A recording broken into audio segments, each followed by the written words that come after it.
اعوذ باللہ السمیع العلیم من الشیطان الرجیم من حمزہ ونفخہ ونفسہ بسم اللہ الرحمن الرحیم ربی یسر ولا تعسر وتمم بالخیر ربی زدنی علما رب اغفر وارحم وانت خیر الراحمین ولا یأمرکم ان تتخذوا الملائکۃ والنبیین اربابا. ایأمرکم، یہ اربابا یہ جمع ہے رب کی، ٹھیک ہے. ایأمرکم بالکفر بعد اذ انتم مسلمون، اور وہ تمہیں یہ حکم دے گا کہ تم فرشتوں اور نبیوں کو رب بنا لو. کیا وہ تمہیں کفر کا حکم دے گا جبکہ تم مسلمان ہو چکے؟ آیت نمبر 80 ہے، سورہ آل عمران ہے اور تیسرا پارہ ہے، اور ترجمہ یہ تفسیر ابن کثیر کا ہے. اور یہ بھی دیکھ لیجئے کنز ایمان کا ترجمہ بھی، اور نہ تمہیں یہ حکم دے گا ولا یأمرکم کہ فرشتوں اور پیغمبروں کو خدا ٹھہرا لو، ٹھیک ہے، ارباب بنا لو. کیا تمہیں یہ جمع اس لیے ہے کہ مطلب اللہ کے علاوہ کیا اور کئی مزید رب بنا لینے ہیں یا ایک مزید بنا لینا ہے؟ نہیں. کیا تمہیں کفر کا حکم دے گا کیونکہ یہ کام تو کفر ہے.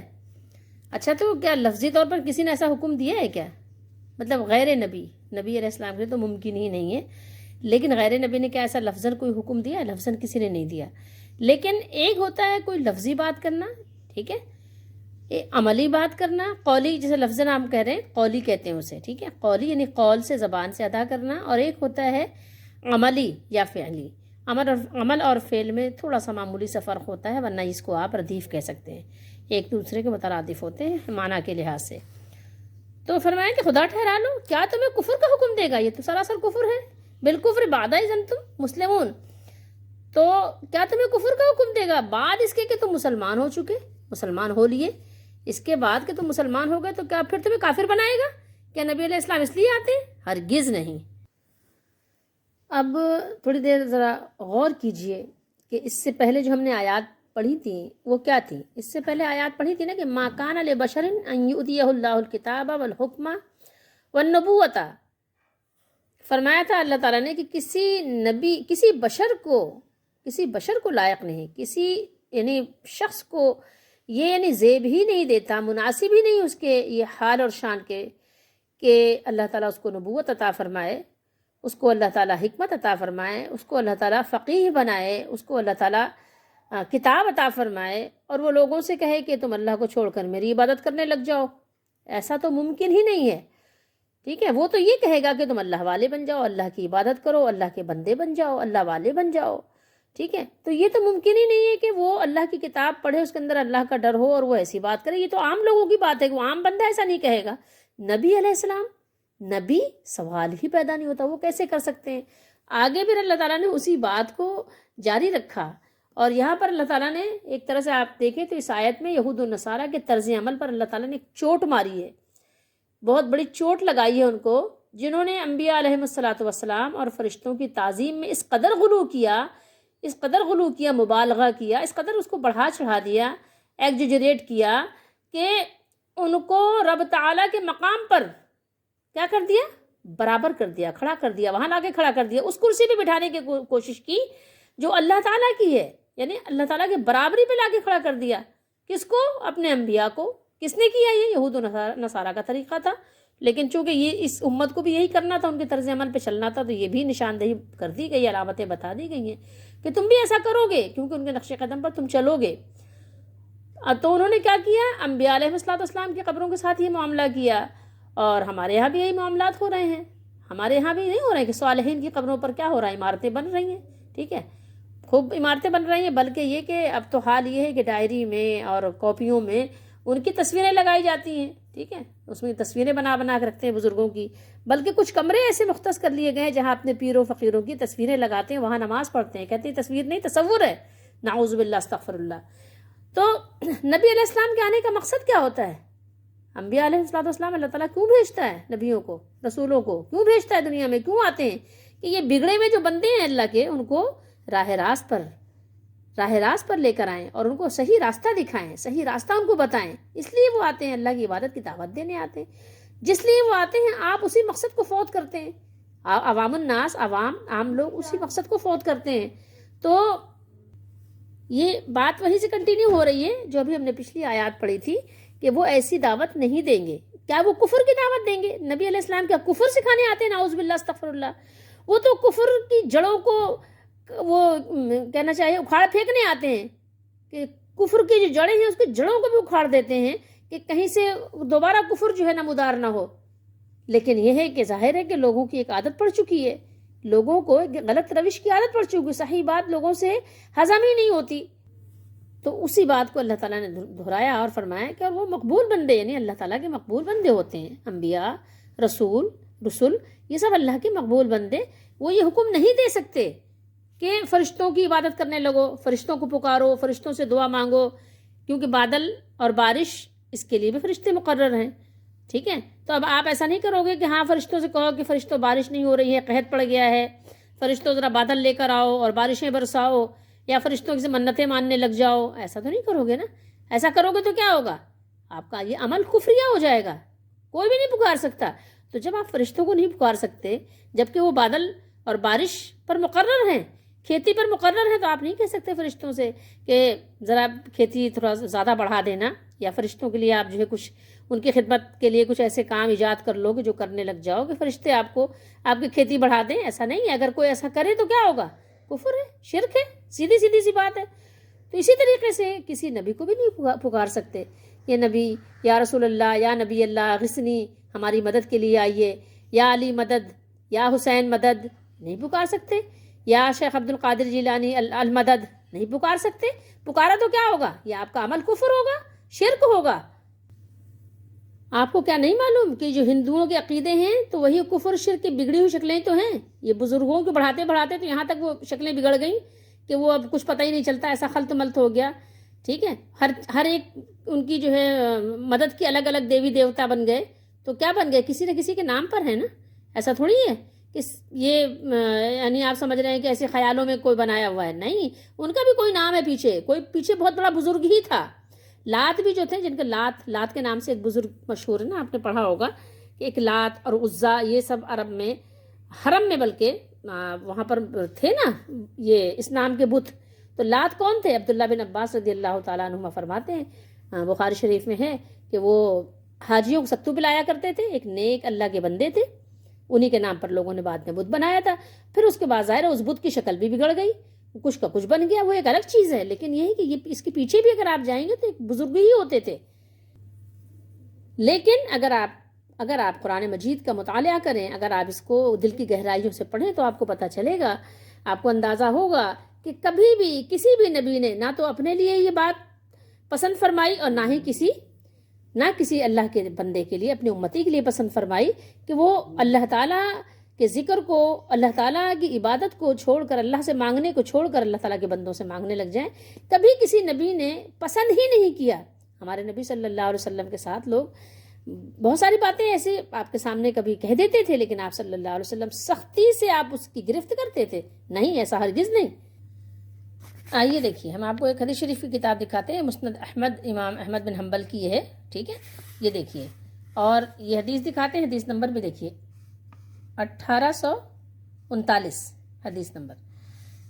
پھر دیکھیے کہ جو ہیں یہ عبداللہ بن عباس رضی اللہ تعالیٰ عنہ یہ فرماتے ہیں، ان رجلاً، ایک آدمی آیا یہ کہ نبی کریم صلی اللہ علیہ وسلم کے پاس، اور اس نے کہا للنبی صلی اللہ علیہ وسلم، آپ سے اس نے فرمایا ماشاء اللہ وشئتا، ماشاء اللہ یعنی جو اللہ تعالیٰ چاہے اور جو آپ چاہیں، شئتا شیء یعنی جو چاہیں، تا آپ، ماشاء اللہ وشئتا جو اللہ تعالیٰ چاہے اور جو آپ چاہیں. فقال له النبی صلی اللہ علیہ وسلم، تو فرمایا کس نے؟ نبی کریم صلی اللہ علیہ وسلم نے اس سے کیا فرمایا؟ اجعلتنی، کیا تم نے بنا دیا مجھے، واللہ اللہ تعالیٰ کے ساتھ، ٹھیک ہے، عدلاً، بل ما شاء اللہ وحدہ.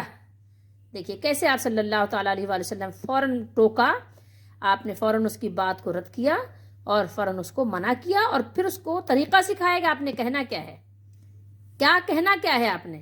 لیکن دیکھیں ایک چیز میں آپ کو بتا دوں ابھی کہ دین کے معاملے میں، جیسے مثال کے طور پر کسی علم کے بارے میں جب رسول اللہ صلی اللہ علیہ وسلم سے بات ہوتی تھی تو صحابہ رضی اللہ تعالیٰ عنہم کہتے تھے کہ آپ جانے اور اللہ جانے. ٹھیک ہے، کوئی بات آپ سوال کرتے تھے، پوچھتے تھے، تو صحابہ رضی اللہ تعالیٰ عنہم یہ بات کہہ دیتے تھے کہ اللہ جانے اور اللہ کا رسول جانے، واللہ عالم و رسولہ عالم. ٹھیک ہے، اللہ جانے اور اللہ کا رسول جانے. تو یہ کس بات پہ کہتے تھے؟ علمی باتیں جب ہوتی تھی تو ظاہر رسول اللہ صلی اللہ علیہ وسلم کو اللہ کے پاس سے خبر آتی تھی اور رسول اللہ صلی اللہ علیہ وسلم صحابہ کو بتاتے تھے. تو ظاہر ہے جب صحابہ سے رسول اللہ صلی اللہ علیہ وآلہ وسلم سوال کرتے تھے تو صحابہ سمجھ جاتے تھے کہ اللہ تعالیٰ نے جو کچھ نبی کریم صلی اللہ علیہ وسلم کو علم کی بات بتائی ہے تو اللہ جانتا ہے، اور اللہ تعالیٰ نے جو اپنے رسول کو بتائی تو رسول جانتے ہیں. یہاں تک تو بات ٹھیک ہے، لیکن دیگر امور میں کہ جو اللہ تعالیٰ چاہے، جو آپ چاہیں، جو آپ پسند فرمائیں، مطلب جس طرح کی نہیں اللہ تعالیٰ کے ساتھ ملانا، تو وہاں آپ نے فوراً گرفت فرمائی اور گرفت آپ فرماتے تھے.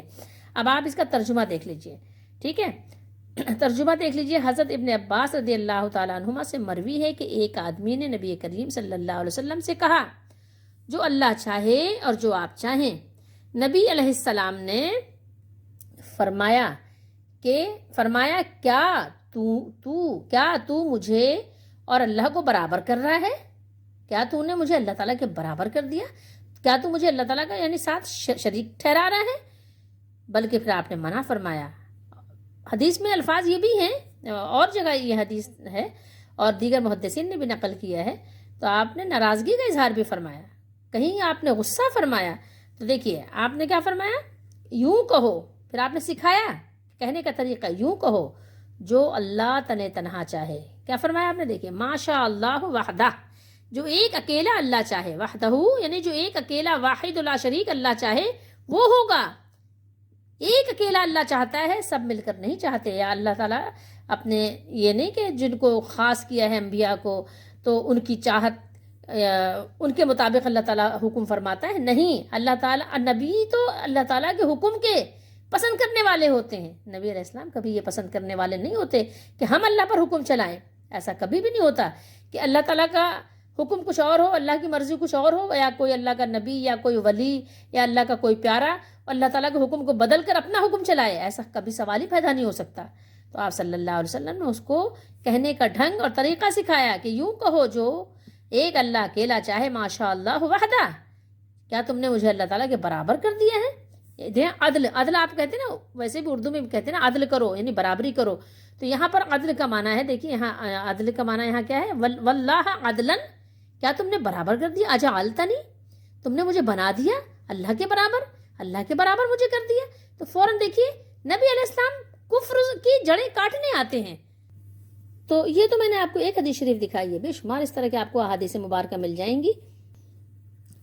فرمایا ولا یأمرکم ان تتخذوا الملائکۃ والنبیین اربابا، اور وہ تمہیں یہ حکم نہیں دے گا، یعنی جس کو اللہ تعالیٰ نے اوپر جو بیان ہوا، جس کو اللہ تعالیٰ نے یہ منصب عطا فرمایا ہے، وہ کبھی بھی تمہیں یہ حکم نہیں دے گا کہ تم فرشتوں کو اور پیغمبروں کو رب بنا لو.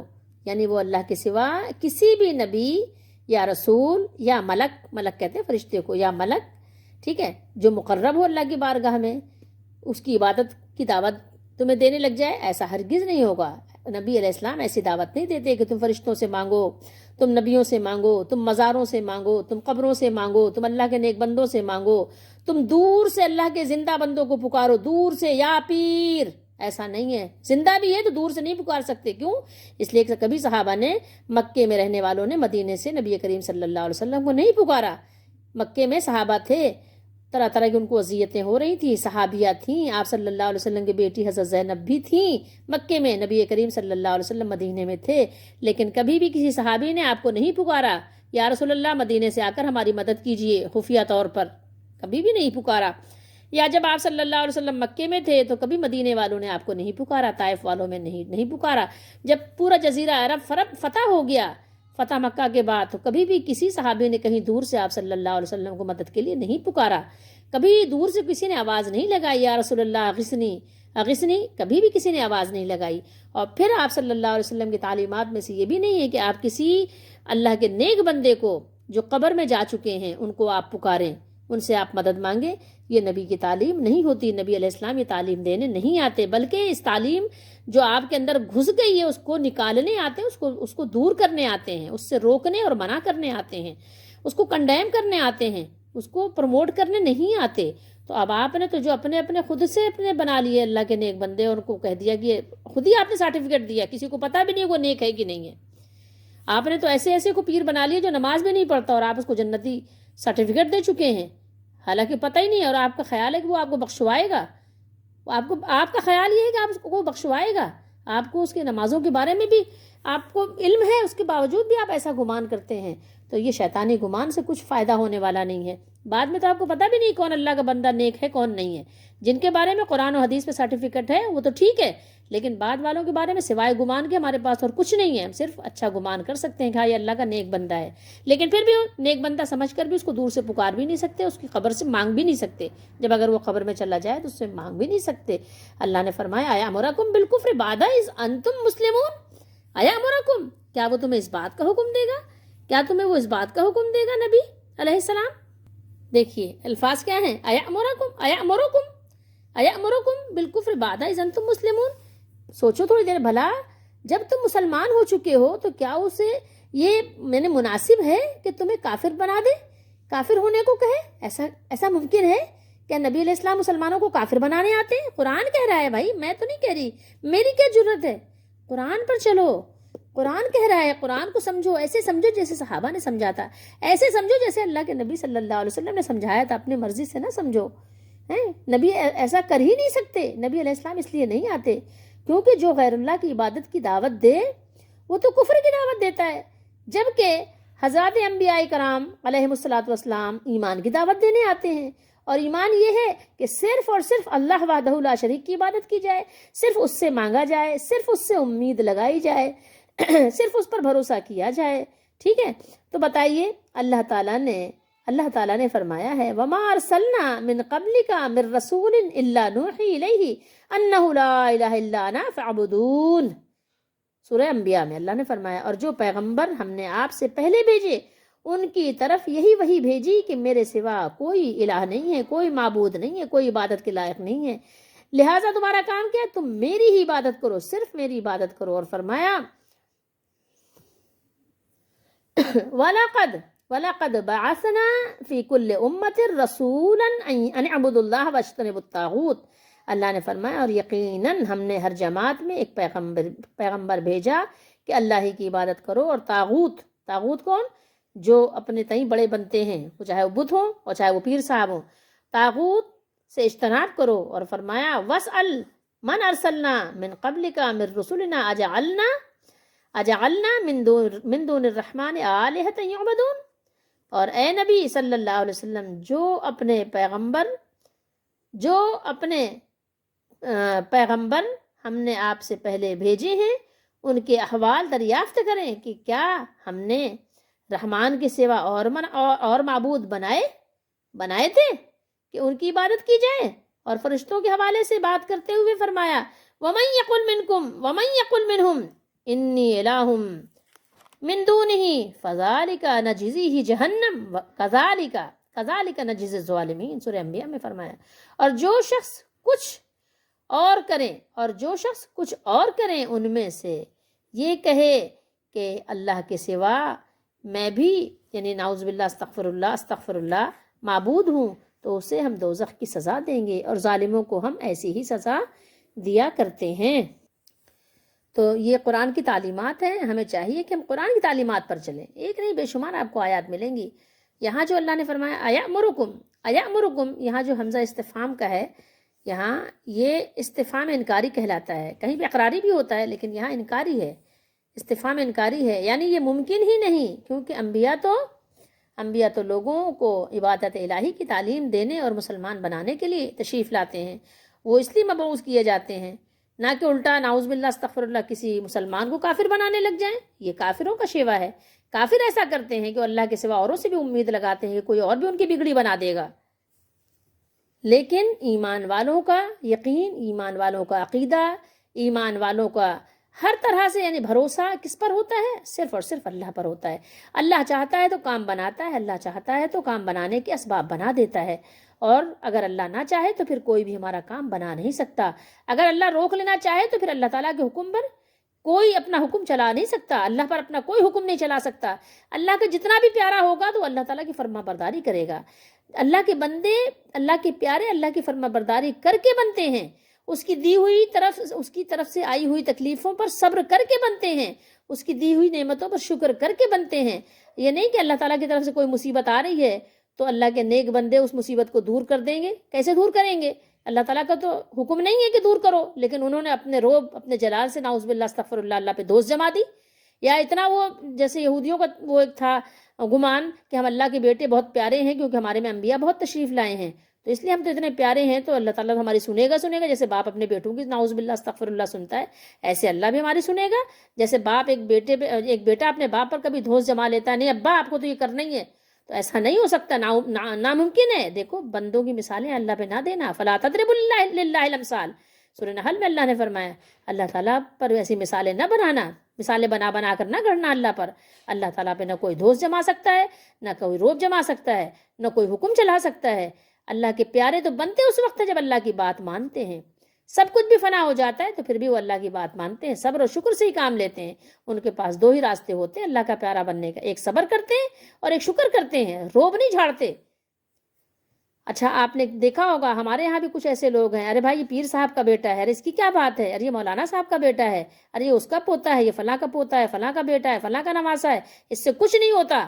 اللہ کی بارگاہ میں عمل چاہیے، عمل۔ نبی کریم صلی اللہ علیہ وسلم نے بخاری شریف میں امام بخاری نے کئی جگہ نقل کیا، اپنی بیٹی سے فرمایا تھا میری بیٹی دنیا کی جو چیز تم چاہو مجھ سے مانگو میں تمہیں دوں گا، میری وراثت میں سے، میرے مال میں سے جو چاہیے، میرے مال میں سے جو تم سوال کرو گی میں دوں گا تمہیں، لیکن دیکھو اللہ تعالیٰ سے میں تمہیں نہیں بچا سکوں گا۔ کیوں فرمایا تھا آپ صلی اللہ علیہ وسلم نے؟ کیوں فرمایا تھا؟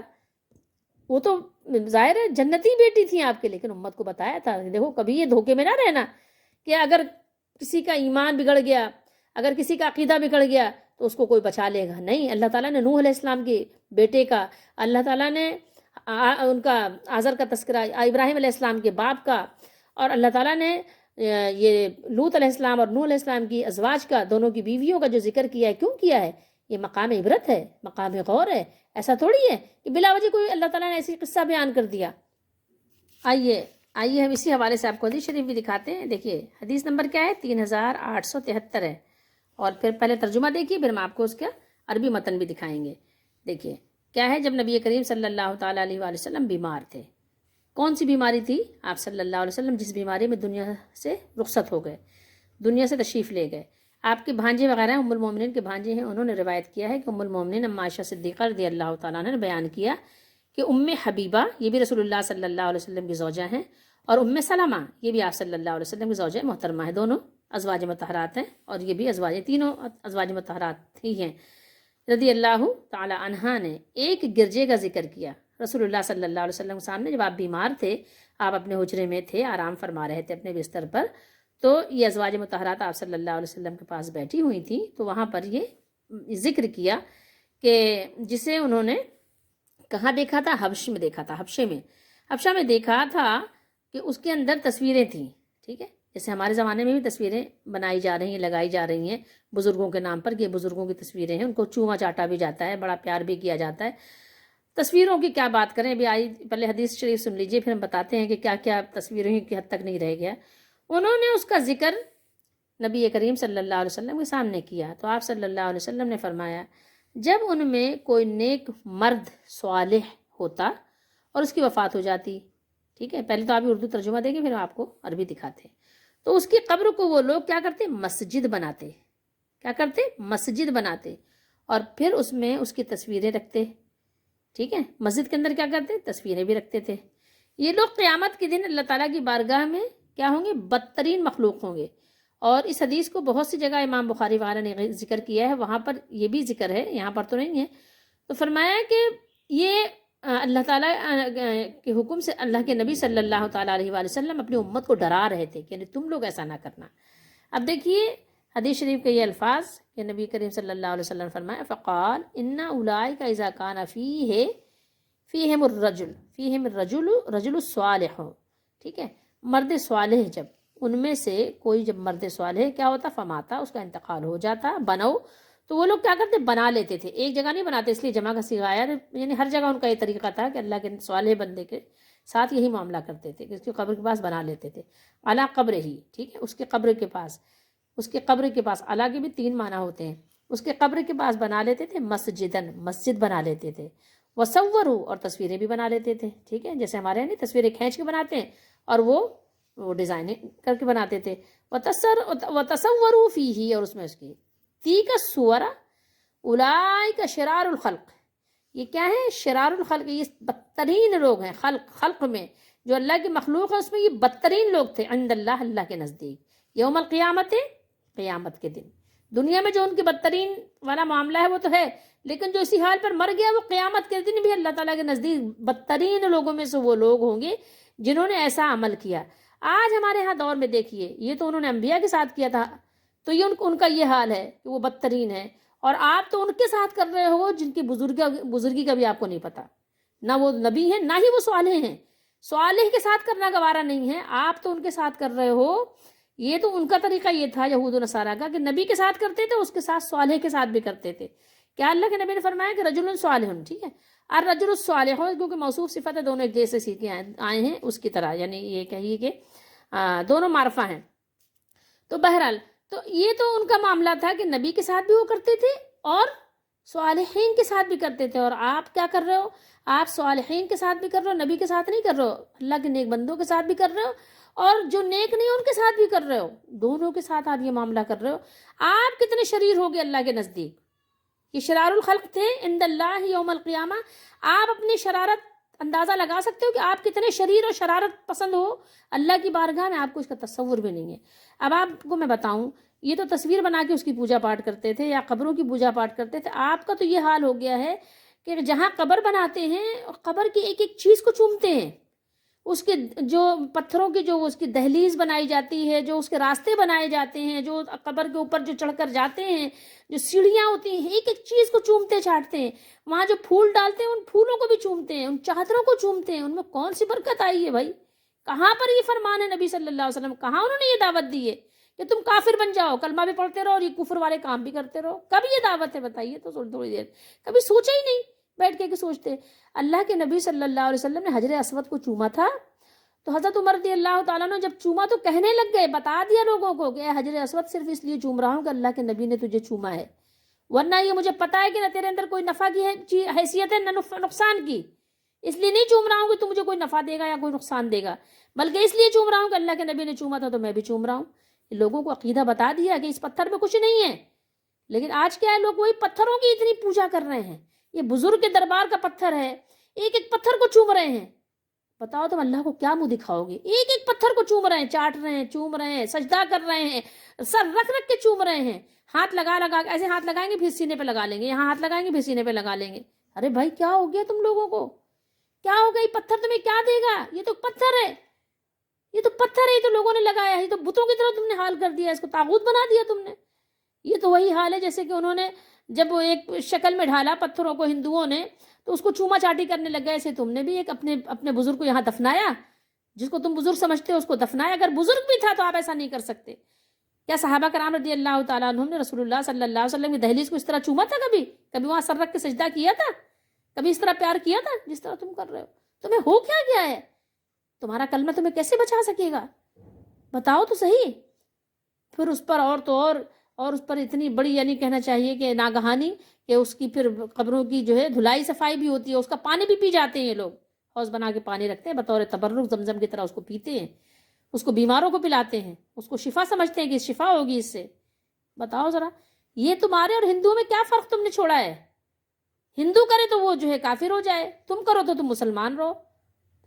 تم پتھروں کو چومو، تم دہلیز چومو، تم اسٹیپس یعنی سیڑھیاں بنا کر چومو، تم چادریں چومو، تم دیواریں چومو، تم کھڑکیاں چومو، تم گرل چومو، تو تمہیں کوئی مسئلہ نہیں، تم مسلمان ہی رہو، وہ سب کافر ہو جائیں، تم مسلمان رہو۔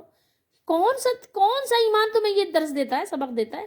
کس نبی کی دعوت ہے؟ ذرا دعوت تو بتاؤ، کس نبی کی دعوت ہے یہ؟ کس نبی نے یہ دعوت دی ہے بتائیے؟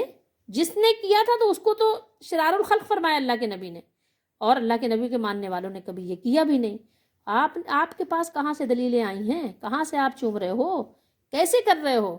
تو اللہ کے کسی ایسے بندے کی یہ شان نہیں کہ وہ ایسی بات کرے، کہ ایسی بات وہ کرے جس کو اللہ تعالیٰ کتاب اور حکمت عطا فرمائے، جس کو اللہ رسالت اور نبوت عطا فرمائے کہ وہ کہے کہ اللہ کو چھوڑ کر میرے بندے بن جاؤ، میری عبادت کرو، میری چوما چاٹی کرو، میرے پاؤں چومو، میرے ہاتھ چومو، میری قبر چومنا، میرے قبر کے پتھر چومنا، کسی کی ایسی دعوت نہیں ہے۔ اللہ تعالی ہم سب کو ہدایت دے، قرآن و سنت پر عمل کی توفیق دے، احادیث مبارکہ پڑھنے کی، سمجھنے کی توفیق دے، اور اللہ تعالیٰ اسی پر استقامت دے، اسی پر اللہ تعالیٰ ایمان پر خاتمہ نصیب فرمائے، اور ہمارا کام پہنچانا ہے اور بس۔